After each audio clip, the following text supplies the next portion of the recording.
along with this month. So some of you may know October is Domestic Violence Awareness Month. And when we hear of domestic violence, it's such this taboo topic. It is. Here's the thing, super common. 1 in 3 women, Yeah. I know a few. Yeah.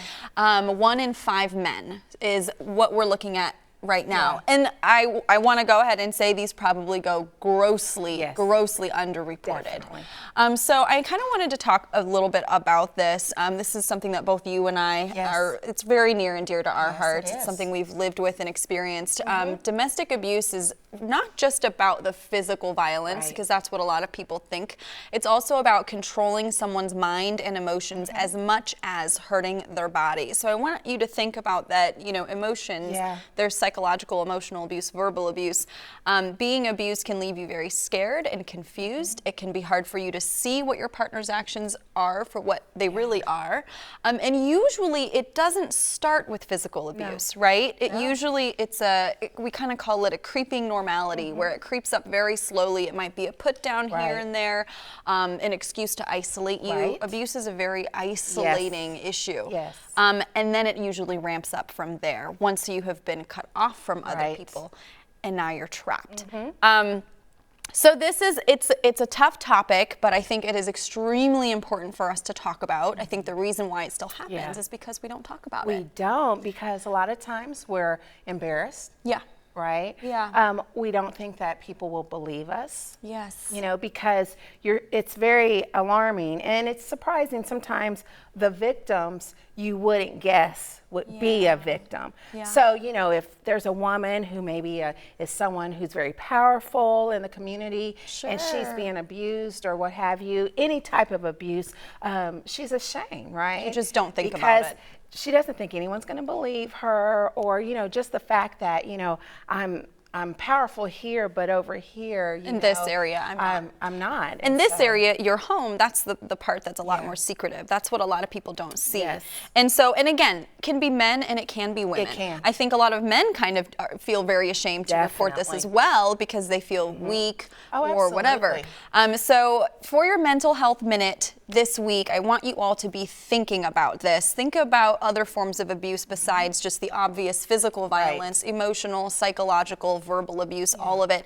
There are so many things. There's anything from blaming you for the abuse. If your partner is blaming you, if they are criticizing you, telling you what to wear, how you should look. Sometimes it's not control, though. Sometimes that's really obvious. It can just be lying and manipulating. And just really, it's about preventing someone else from being able to make the right, safe decisions for themselves. That's what abuse actually is. And it is insidious. It's extremely common.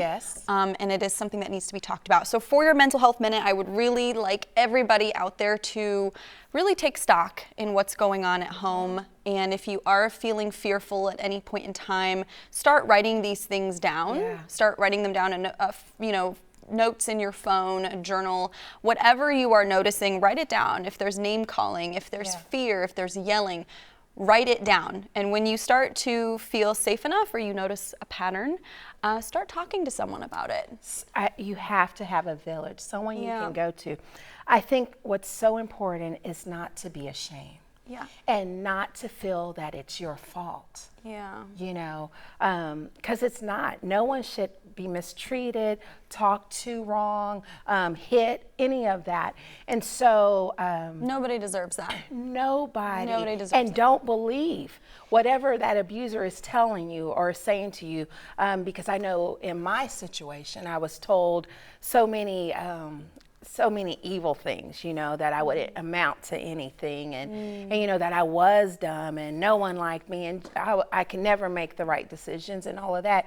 And crazy enough and oddly enough, you begin to believe it, because you're like, well, maybe they have a point, but no, you're awesome and you're amazing, and you need to get out of that situation and get help. And you need to have somebody, and I really liked, you told me this, to kind of help me out, that you need a village, you need truth tellers in your life. You do. And I think, it's so important. You need somebody. If you don't have a Latrice, first of all, everyone needs to go out and get a Latrice, because she will tell you, what it exactly what it's like.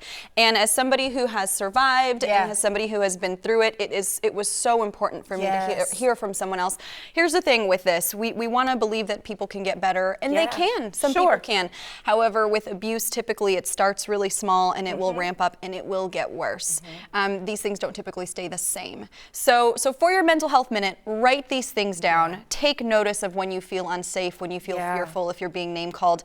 And on the other side of that, as a friend, check in on your people. Check on your strong friends. Yes. They're strong a lot of times because they have to, but it doesn't mean they don't hurt. It doesn't mean that they don't have their weak points. So just because someone's always strong, check on them. You never know what's going on at home. Just saying, hey, Crystal, how's it going? Good?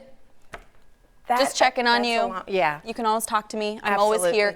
You would be surprised. You never know who you're saving in that moment. Absolutely. So check on your friends. Also, if you find yourself in these situations, we have the Domestic Violence Metro hotline. This is the local hotline that'll reach any of the 6 shelters that we have here in Kansas City. That number is 816-468-5463. And I would just challenge you to start small, start noticing the patterns, start writing them down, and then when you feel safe enough, talk to someone. And you're not alone. It's your lifeline. Yes. You're not alone, and you're awesome. And be that lifeline for someone else. Yes, definitely. Yep. Love you, Latrice. I love you. Latrice has been that for me more than once. I love you. We are women, supporting women. Yeah, that's absolutely. important. That's kind of what the show is about, really. And men, also men, be aware of this. I know it's a smaller population, but okay. So moving